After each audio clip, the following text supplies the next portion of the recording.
আপনারা ভাবতেই পারবেন না, ঘরে থাকা কিছু উপকরণ দিয়ে কিন্তু আমরা বটি এরকম চকচকে করে নিতে পারি, দোকানে যাবার দরকারই হবে না। পরিষ্কার করে নিয়েছি, আগে কেমন দেখতে লাগছিল আর এখন কেমন দেখতে লাগছে বলুন। ভাবতেই পারবেন না যে ঘরে থাকা উপকরণ দিয়ে এত সুন্দর পরিষ্কার একদম নূতনের মতো হয়ে যায়। নমস্কার বন্ধুরা, সুপ্রিয়া কিচেন আবার আপনাদের সবাইকে স্বাগত জানাই। বন্ধুরা, আজকে কোনো রান্নার ভিডিও নিয়ে আসেনি। আজকে আমাদের রান্নাঘরের 3টে গুরুত্বপূর্ণ টিপস আপনাদের সাথে শেয়ার করব। আমাদের রান্নাঘরে সেগুলো কিন্তু সবসময় আমাদের কাজে লাগে। যেমন মিক্সার তো আমাদের কাজে লাগে, কিন্তু সবসময় মশলা বাটার সময় কিন্তু মিক্সারে প্রচুর ময়লা হয়। তো আমরা কারেন্টের শর্ট খাওয়ার ভয়তে জল দিয়ে পরিষ্কার করতে পারি না। তো সেটাও পরিষ্কার করে আপনাদের দেখাবো কিভাবে সহজে পরিষ্কার করা যায়। আর বটি, যেটা আমাদের খুবই গুরুত্বপূর্ণ কাজে লাগে রান্নাঘরে। অনেকদিন বটি ব্যবহার করার পরে দেখবেন বটিতে ধারও পড়ে যায় আর সেই সঙ্গে ময়লাও হয়। তো সেটাও আপনারা কিভাবে চকচকে ও ধারালো করবেন সামান্য কিছু উপকরণ দিয়ে, সেটাও আপনাদের সাথে শেয়ার করব। আর মেন যেটা আমাদের রান্নাঘরে গ্যাস ওভেনের, দেখুন এই যে বাটি, এই বাটি কিছুদিন ব্যবহার করার পরে অপরিষ্কার হয়ে যায়। তো এই বাটি আপনারা কিভাবে চকচকে করবেন সেই পদ্ধতিটাও আজকে আপনাদের সাথে শেয়ার করব। তো প্লিজ বন্ধুরা, আপনারা ভিডিওটা স্কিপ না করে প্রথমের থেকে শেষ পর্যন্ত দেখবেন, আশা করছি আপনাদের ভালো লাগবে। প্রথম টিপসটা আপনাদের সাথে শেয়ার করব। এখানে দেখুন যে বটিটা নিয়েছি, বটিটা পরিষ্কার করে দেখাবো। বটিটা দেখুন কিছুদিন ব্যবহার করার পরে কালো হয়ে গেছে আর ধারও পড়ে গেছে। দেখুন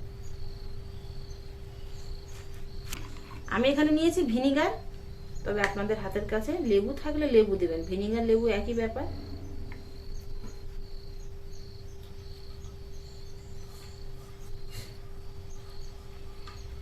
এর গায়ে এইভাবে মাখিয়ে নেব।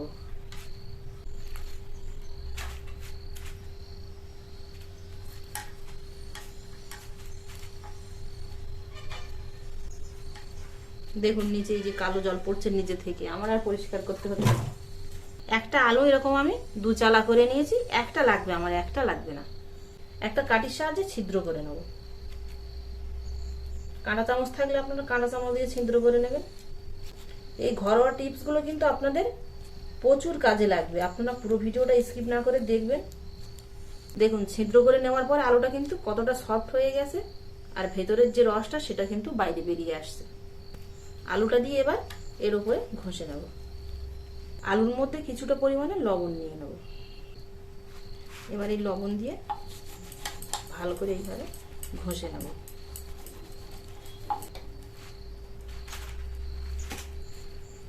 দুটো সাইড খুব ভালো করে ঘষে নেব। এইটুকু ঘষতে ঘষতে তাই দেখুন বেশ চকচকে হয়ে গেছে। আলুটা দিয়ে ঘষে নিয়েছি, এবার মিনিট 2-3 এইভাবে রেখে দেবো যাতে নরম হয়ে যায়। এবার এখানে নিয়েছি একটা আমি সাদা কলগেট, আর এখানে নিয়েছি কসবাইট। যে কসবাইটটা স্টিল কালারের কিনতে পাওয়া যায়, বেশ এরকম গোল। আমার কাছে বড়টা নেই, ছোটটা মাঝে মাঝে এরকম ছোট হয়ে গেছে। তো আমি এই কসবাইটটা দিয়েই কিন্তু ডলবো, এটা খড়খড়ে তো এটা ভালো পরিষ্কার হবে। তো এর মধ্যে কিছুটা কলগেট নিয়ে নেব।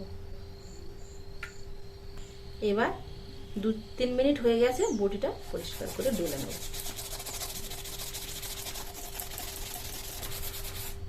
দেখুন কতটা পরিষ্কার হচ্ছে, একদম প্রথম অবস্থায় নূতনের মতো চকচকে হয়ে যাবে।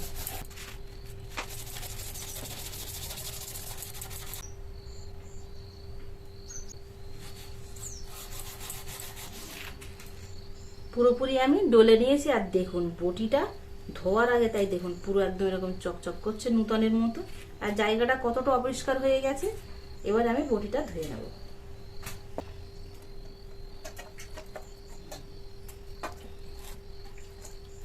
দেখুন বটিটা ঠিক যেরকম নূতন অবস্থায় ছিল ঠিক সেরকম একদম নূতন চকচকে হয়ে গেছে।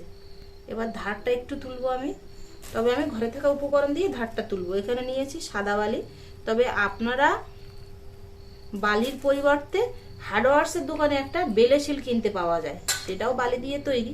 তো সেই শিলটা দিয়ে ধারটা তুলতে পারেন। সেই শিলটা দিয়ে ধারটা কিভাবে তুলবেন সেটা আমি দেখাচ্ছি। শিলটা এরকম লম্বা হয়, তো এরকম হাতের মুঠোয় নেবেন আর ঠিক এইভাবে এইভাবে এইভাবে টানবেন, তাহলে ধারটা উঠবে। আবার অপর সাইডেও কিন্তু একইভাবে এরকম ভাবে টানতে হবে, একভাবে। তো আমি গ্রাম্য পদ্ধতিতে শেয়ার করছি, আমরা গ্রামে যেভাবে বটিতে বা শাবলে কোদালে ধার দেই সেইভাবে আমি কিন্তু এই কাজটা করছি। একটা এখানে আমি এরকম পাথরের টুকরো নিয়েছি, আপনারা ইটের টুকরো নিতে পারেন। এইভাবে ডলবো।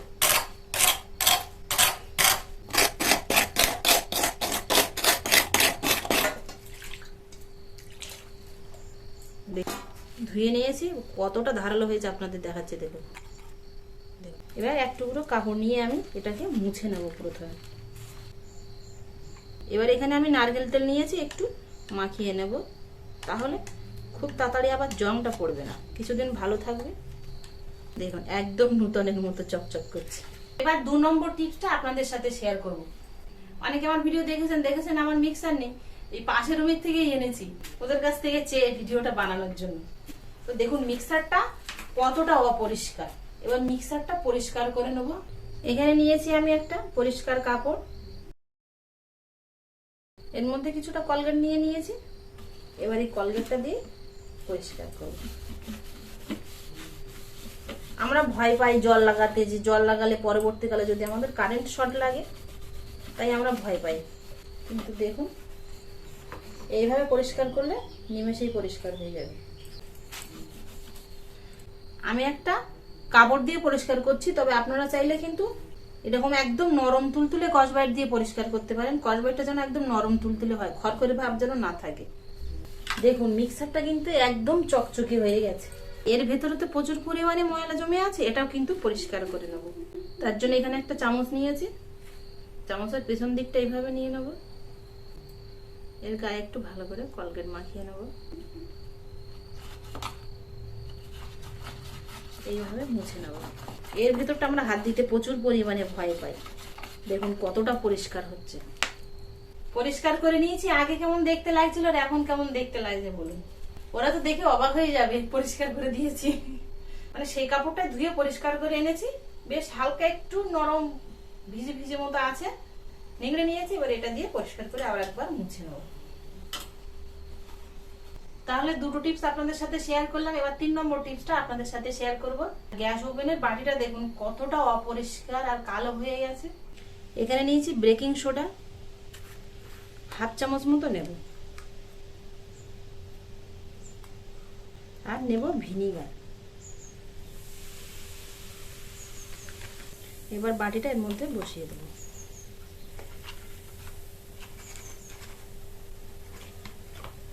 ওভেনের বাটিটা যেন বাটির মধ্যে এরকম পুরোপুরি জলের মধ্যে ডুবে থাকে, এইভাবে 10 মিনিট রেখে দেব।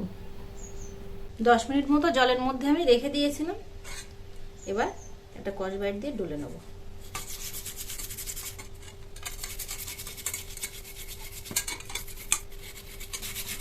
দেখুন ডলছি, তা পুরো একদম নূতনের মতো চকচকে হয়ে যাচ্ছে। ভাবতেই পারবেন না যে এরকম ঘরে থাকা সামান্য কিছু উপকরণ দিয়ে এই কাজগুলো করা যায়।